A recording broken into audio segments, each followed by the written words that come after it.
नमस्कार, विदर्भ की बात वीकेबी न्यूज के शाम के प्राइम टाइम में आपका स्वागत है। अब रुक करते हैं आज की हेडलाइंस पर।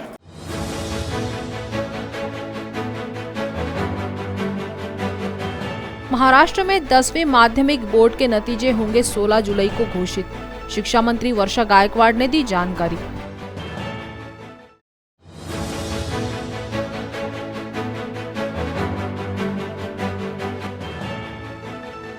नागपुर में अपराधियों ने खुलेआम मचाया कोहराम। सीसीटीवी सामने आने पर 13 आरोपियों को पुलिस ने किया गिरफ्तार।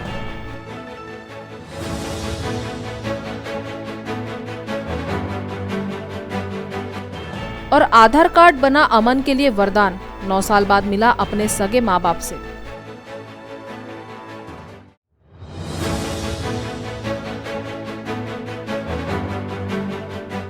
और अब खबरें विस्तार से। कोरोना के कारण राज्य सरकार ने 12वीं और 10वीं की परीक्षाओं को रद्द कर दिया था। वहीं मूल्यांकन के आधार पर रिजल्ट घोषित करने की बात कही थी। अब 16 जुलाई को दोपहर 1 बजे 10वीं का रिजल्ट घोषित होगा और छात्र ऑनलाइन लिंक पर रिजल्ट देख पाएंगे। ये जानकारी शिक्षा मंत्री वर्षा गायकवाड़ ने एक वीडियो जारी करके दी है। माध्यमिक शालांत परीक्षा मतलब 10वीं की परीक्षा के बारे में बात करने के लिए मैंने आज आप सबसे संवाद करने के लिए मैं यहाँ पे आई हूँ। मैं कहना चाहती हूँ कि महाराष्ट्र राज्य माध्यमिक और उच्च माध्यमिक मतलब 10वीं की परीक्षा जो है वो हमने आप सबको पता है कि 29/4 को लेने का निर्णय लिया था और फिर वो परीक्षा जो है वो रद्द करने का निर्णय हमने 12 मई को लिया, क्योंकि कोरोना की परिस्थिति जिस तरह से नंबर इंक्रीज हो रहे थे हमने 10वीं की परीक्षा कैंसिल करने का निर्णय लिया। उसका मूल्यांकन करने के लिए जो पद्धत होती है उसका निर्णय हमने 28 मई को करके उसके GR के माध्यम से हमने बताया।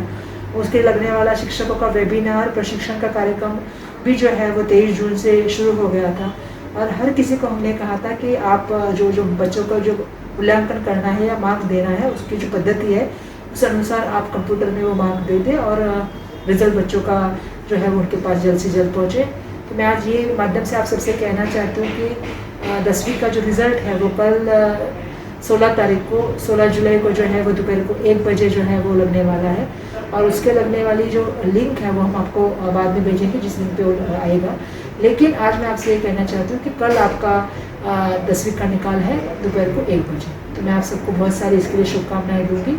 आपका भविष्य उज्जवल। हथियार और लाठी रॉड से लैस अपराधियों ने करीब 1.5 घंटे तक शहर में कोहराम मचाया। मंगलवार की रात हुई इस वारदात से जहां नागरिकों में दहशत व्याप्त है, वहीं पुलिस के चाक चौबंद सुरक्षा के दावों की सच्चाई सामने आ गई है, जबकि सभी असामाजिक तत्व सीसीटीवी में कैद हुए हैं। सूत्रों के अनुसार असामाजिक तत्वों का एक समूह रात 8:30 बजे 12 से 15 बाइक पर डबल सीट सवार होकर शांतिनगर परिसर रवाना हुआ। अधिकांश युवकों के पास लाठी और रॉड थी। कुछ युवकों ने तलवार भी छुपाई थी। वे शांतिनगर से निकलकर दही बाजार पहुंचे। वहां से मारवाड़ी चौक बंगाली पंजा होते हुए प्रकाश पानठेले के पास पहुंचे। तेजी से बाइक चला रहे युवक किसी को खोज रहे थे। प्रकाश पानठेले के पास उन्हें कुछ पुलिसकर्मी खड़े नजर आए। उन्हें देखकर युवक अलग अलग दिशा में रवाना होने लगे।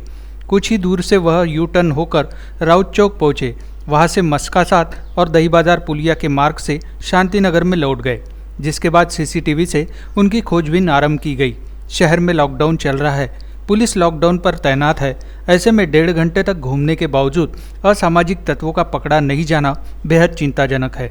असामाजिक तत्व जिन इलाकों में घूम रहे थे वह अपराध के लिहाज से संवेदनशील है।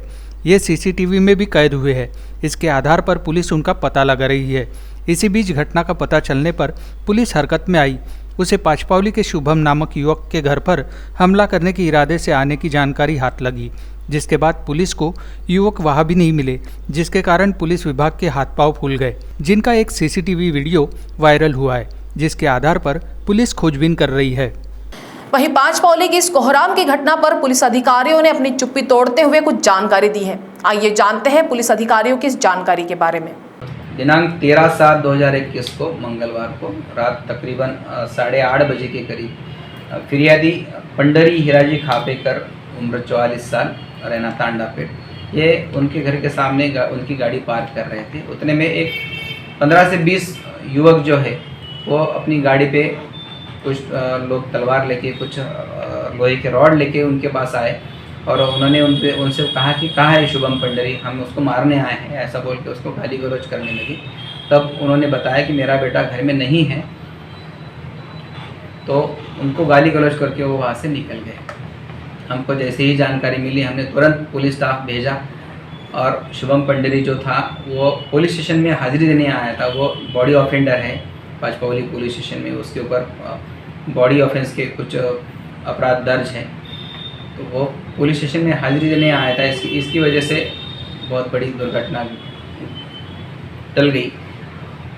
फिरियादी ने हमारे पुलिस स्टेशन में कंप्लेंट दी उन सारे लोगों के खिलाफ, इसलिए हमने IPC 143, 147, 148, 149, 294, 506B के तहत और 425 आर्म्ड के तहत हमने गुना दाखिल किया है। जितने युवक आए थे उसको मारने के लिए, उनमें से हमने 13 लोगों को अभी हिरासत में लिया है। उनकी तरफ पूछताछ जारी है। उनको हम अरेस्ट करने की प्रक्रिया भी चालू है। कल हम माननीय न्यायालय में उनको हाजिर करेंगे और आगे की तफ्तीश करेंगे। हमारा पहचान पत्र यानी आधार कार्ड के कारण एक लड़के को उसके माँ बाप मिल गए। जी हाँ, ये घटना नागपुर में सामने आई है। लावारिस अवस्था में एक दंपति को 9 साल पहले एक लड़का मिलता है जिसको वे पूरी कानूनी प्रक्रिया के साथ गोद लेते हैं। लेकिन 9 साल बाद सिर्फ एक आधार कार्ड के जरिए उस लड़के के असली माँ बाप उसे मिल जाते हैं, जो गोद लेने वाले माँ बाप के लिए एक असमंजस में डालने वाली बात होती है। तो देखते हैं इस असमंजस में डालने वाली कभी खुशी तो कभी गम वाली कहानी।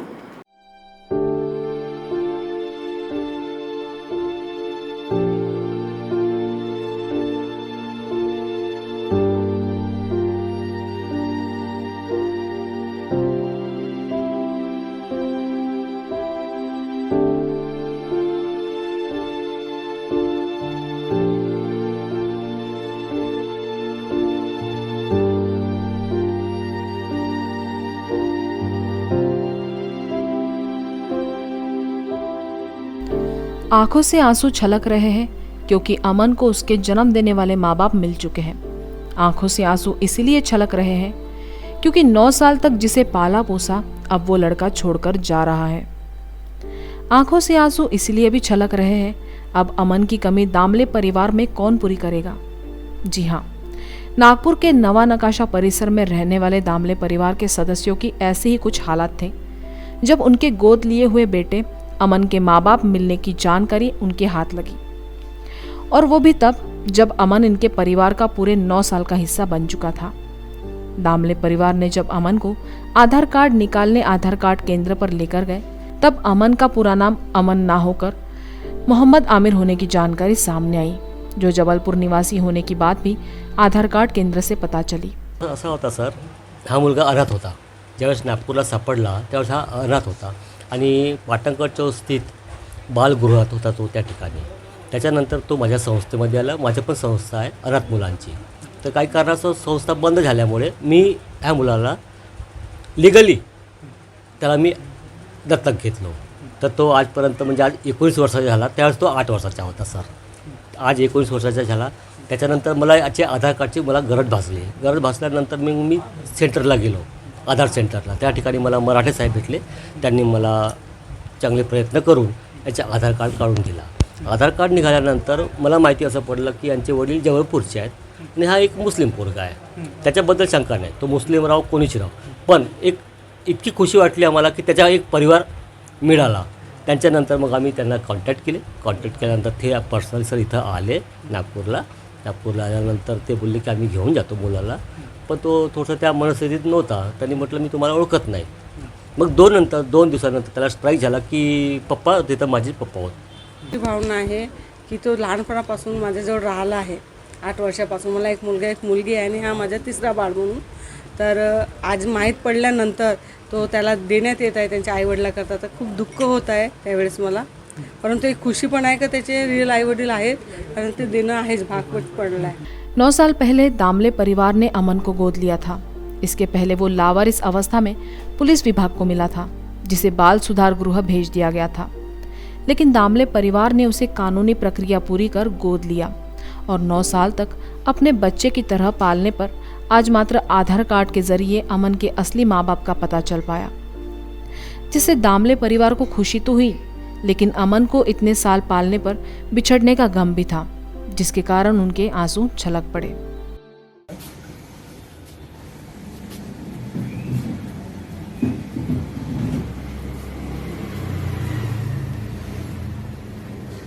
ते खऱ्या अर्थानं सर आम्हाला इतकं चांगलं वाटलं की त्याचे खरे आई वडील मिळाले. आणि ठीक आहे, थोडंसं दुःख होईल आम्हाला, दुःख होत आहे आम्हाला. होईल, दुःख तर इतकं होणार की त्याची अर्थ नाही. तर आता काय करणार आहोत माहिती नाही. बहरहाल पूरी कानूनी प्रक्रिया करने के बाद अमन को लेकर दामले परिवार जबलपुर रवाना हो गया, जिनकी ये पूरी घटना किसी फिल्मी कहानी से कम नहीं, जिसमें खुशी भी थी और गम भी था। खुशी इस बात की कि अमन अपने माँ बाप के पास चला गया और गम इस बात का कि अमन अपने माँ बाप से बिछड़ भी गया। नागपुर से मुकेश हेड़ाऊ, वीकेबी न्यूज़ के लिए। बढ़ती महंगाई के खिलाफ गुरुवार को मुंबई में प्रदेश कांग्रेस के अध्यक्ष नाना पटोले के नेतृत्व में साइकिल मोर्चा निकाला गया। इस दौरान तमाम कांग्रेसियों ने साइकिल चलाकर केंद्र सरकार का विरोध किया।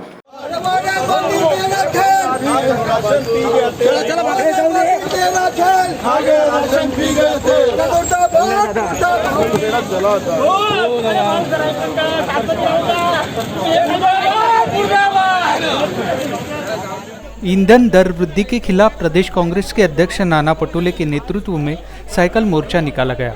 इस दौरान कांग्रेस पार्टी के नेताओं ने बढ़ती महंगाई को केंद्र सरकार को जिम्मेदार ठहराते हुए केंद्र सरकार के विरोध में नारेबाजी की। यही नहीं, साइकिल पर राजभवन जाकर राज्यपाल भगत सिंह कोश्यारी को भी कांग्रेस ने ज्ञापन सौंपा। वक्त तो चला है एक ब्रेक का, मिलते एक छोटे से ब्रेक के बाद। बाय। सब जानना चाहते हैं मेरा फेवरेट कलर, मेरा फेवरेट डेस्टिनेशन, मेरी फेवरेट डिश, पर कोई ये नहीं पूछता कि फेवरेट डिश मैं बनाती कैसे हूँ। अरे यार, जिसे टेस्टी खाना पसंद है वो अच्छे टेस्ट तक पहुँच ही जाता है। सुरुचि मसाले, खाने में हो रुचि तो घर लाइए सुरुचि।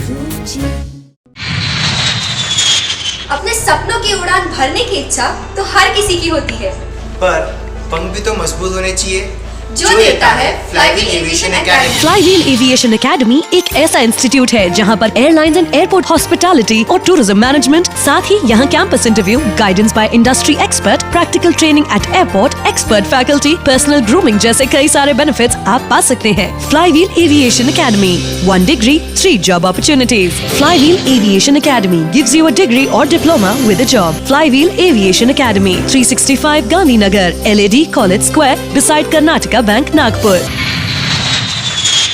ब्रेक के बाद आपका स्वागत है।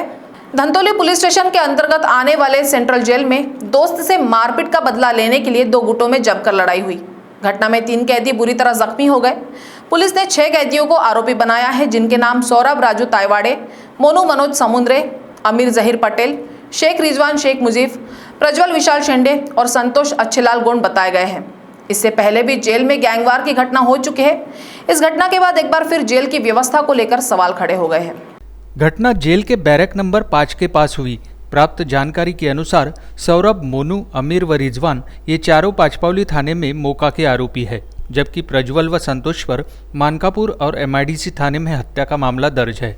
1 साल पहले अमीर पटेल से शेख, प्रज्वल व संतोष ने मारपीट की थी और उसे बुरी तरह जख्मी कर दिया था। इसके बाद से ही सौरभ और मोनू उनसे बदला लेने की ताक में थे। बुधवार को बैरक 5 के पीछे शेख रिजवान पर हमला कर दिया। उसके गाल पर लोहे की पट्टी मारकर बुरी तरह जख्मी कर दिया। इस हमले में विरोध करने पर मोनू भी घायल हो गया। जानकारी मिलते ही सुरक्षा रक्षक मौके पर पहुंचे और जख्मियों का इलाज करा के उन्हें अलग बैरक में भेज दिया। इस वारदात के बाद जेल प्रबंधन में हड़कंप मच गया। नागपुर शहर के यशोधरा नगर पुलिस स्टेशन के अंतर्गत एक तड़ीपार आरोपी के पास से एक देसी पिस्तौल बरामद की गई है। रात में पुलिस गश्त को देखते हुए आरोपी छुपा हुआ था, जिसे पकड़ने के बाद उसके पास से पिस्तौल बरामद की गई। उत्तर नागपुर परिसर के यशोधरा नगर पुलिस स्टेशन के तहत बढ़ते अपराध को देखते हुए पुलिस विभाग द्वारा रात की गश्त गार्डन और खुले मैदानों में बढ़ा दी गई है, जिसके पीछे गार्डन का सहारा लेकर अपराधी छुप जाने की बात पुलिस विभाग द्वारा बताई जा रही है। इन्हीं बातों को ध्यान में रखते हुए आरोपी विशाल बोकड़े छिपा हुआ था, जिसे पकड़कर जब उसकी तलाशी ली गई तब उसके पास देशी पिस्तौल बरामद किया गया। आरोपी को तड़ीपार किया गया था। बावजूद इसके देसी पिस्तौल के साथ उसका पकड़ा जाना एक बड़े अपराध को अंजाम देने का अनुमान लगाया जा रहा है। आमचं DB पथक काल रात्री गार्डन आम्ही त्यांना स्ट्रिक्टली सांगितलेलं की प्रत्येक गार्डन हे रात्रीचे चेक करायचं। कोणी संशयित इसम आहे गल्लीतून फिरत असताना गार्डनच्या कडेला विशाल हेमराज बोकडे वय 24 वर्ष हा तिथे बसलेला आढळून आला. तो पोलिसांची गस्त पथकाला बघून लपलेलाच होता. तर त्याला ह्या लोकांनी शोधलं आणि पकडलं असता तो पळायचा प्रयत्न केला त्याने. पकडला असता त्याच्या कमरेला देशी बनावटीचं पिस्तूल हे लावलेलं दिसून आलं. त्याला ते पकडलं आणि त्याला घेऊन आले पोलीस स्टेशनला आणि तो इसमाची चौकशी केली असता त्याच्यावर तो तडीपार होता आमच्याच एरियातून आणि मग त्याच्यावर गुन्हा दाखल करून त्याला अटक केलं आहे. त्याचं शस्त्र जप्त केलेलं आहे आणि इतर लोकांना सुद्धा आता ती माहिती दिलेली आहे. अक्सर लोग अपनी शादियों को खास करने के लिए अलग अलग तरकीब आजमाते हमें दिखाई दे रहे हैं।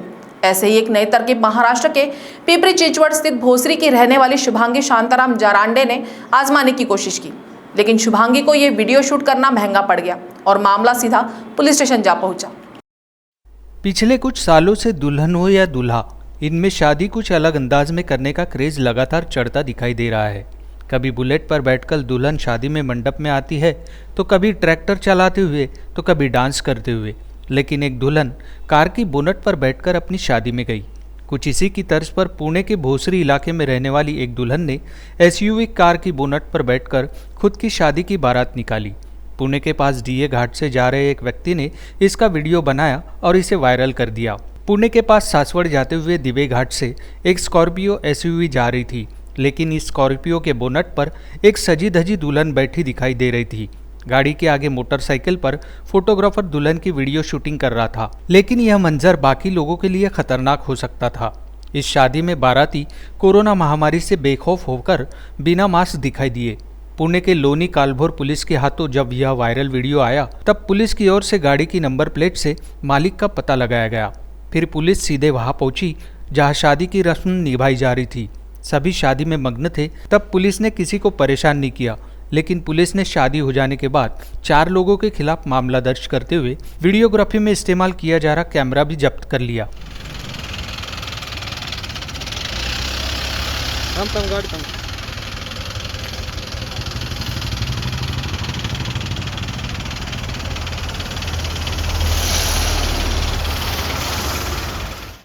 मेलघाट व्याघ्र प्रकल्प की आरएफओ दीपाली चौहान के बहुचर्चित आत्महत्या मामले में मुख्य आरोपी बनाए गए गुगामल परिक्षेत्र के उप वन संरक्षक विनोद शिवकुमार ने जमानत के लिए हाईकोर्ट का दरवाजा खटखटाया। याचिका पर बुधवार को सुनवाई के बाद न्यायाधीश रोहित देव ने पासपोर्ट सरेंडर करने तथा अदालत की अनुमति के बिना देश न छोड़ने जैसी कड़ी शर्तों के साथ जमानत के आदेश जारी किए। उल्लेखनीय है कि शिवकुमार की ओर से इसके पूर्व भी हाईकोर्ट में अर्जी दायर की थी। उनके खिलाफ प्रथम श्रेणी न्याय दंडाधिकारी के समक्ष चार्जशीट दायर किए जाने के कारण अर्जी वापस ली थी। 20 जून को अर्जी ठुकराई गई थी, जिससे अब पुनः हाईकोर्ट का दरवाजा खटखटाया गया। उल्लेखनीय है कि दीपाली चौहान मेलघाट अंतर्गत हरिसाल वन क्षेत्र की वन परिक्षेत्र अधिकारी थी। दीपाली ने वरिष्ठ अधिकारियों द्वारा निरंतर मानसिक प्रताड़ना किए जाने का कारण देते हुए त्रस्त होकर आत्महत्या की थी। यहाँ तक कि इस संदर्भ में सुसाइड नोट भी लिखकर रखा था। राज्य सरकार की ओर से बताया गया कि हरिसाल वन क्षेत्र की वन परिक्षेत्र अधिकारी दीपाली चौहान की आत्महत्या के लिए गुगामल वन परिक्षेत्र के उप वन संरक्षक विनोद शिवकुमार के साथ ही मेलघाट व्याघ्र प्रकल्प के अतिरिक्त प्रधान मुख्य वन संरक्षक एम श्रीनिवास रेड्डी भी जिम्मेदार है। रेड्डी की ओर से एफआईआर रद्द करने के लिए हाईकोर्ट में अलग से अर्जी दायर की गई है। बहरहाल याचिका पर बुधवार को सुनवाई के बाद न्यायाधीश रोहित देव ने पासपोर्ट सरेंडर करने तथा अदालत की अनुमति के बिना देश न छोड़ने जैसी कड़ी शर्तों के साथ जमानत के आदेश जारी किए।